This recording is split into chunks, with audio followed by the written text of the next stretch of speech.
Good afternoon. I didn't plan on speaking. I don't have any prepared remarks, but I was listening to a lot of it, and I agree with a lot of y'all. We did get into the weeds, a lot of it, but a lot of that just shows me how concerned parents are, and how important it is to teach their children. I think one of the things we've lost as a society is that we expect our schools to teach our children, and that we as parents we've kind of given the responsibility of learning to the schools. And it's our responsibility ultimately as parents to make sure that our children get an education, however that is, whether it's homeschooling, whether it's private school, or whether it's public school. I choose to homeschool my children. I actually wanted to bring them today, but it didn't work out with scheduling with my wife. She was teaching them, and I just didn't work out. But I choose to homeschool my kids because I want them, because I believe that my wife teaching them is the best opportunity for them to succeed, and that works for me. It doesn't work for everyone. Everyone doesn't have that opportunity.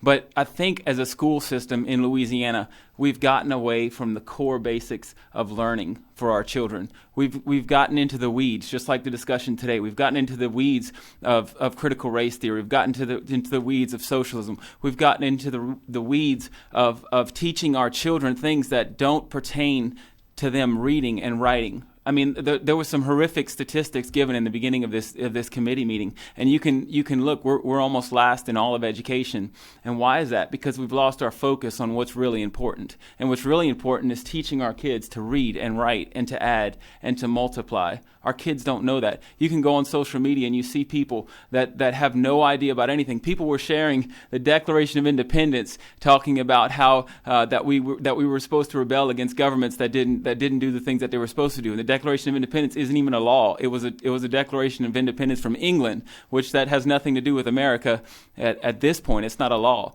And so we've lost a lot of opportunity as a school system to really teach our children things that are important and things that they can learn. They'll have plenty of opportunities, and they have plenty of opportunities to learn what they want to learn, to learn about social issues, to learn about LGBTQ, to learn about all those things later on in life. What they need, especially as elementary students and especially as school students, is they need to learn the basics of education so that they can move forward and they can educate themselves. Education is not supposed to be the end. It's supposed to be a means to learning. We never learn. All of us are learning and reading constantly. And if we don't give our kids the tools to learn and move forward and to read themselves, then we're not enabling our children, and we're not giving them the tools to learn for the rest of their life.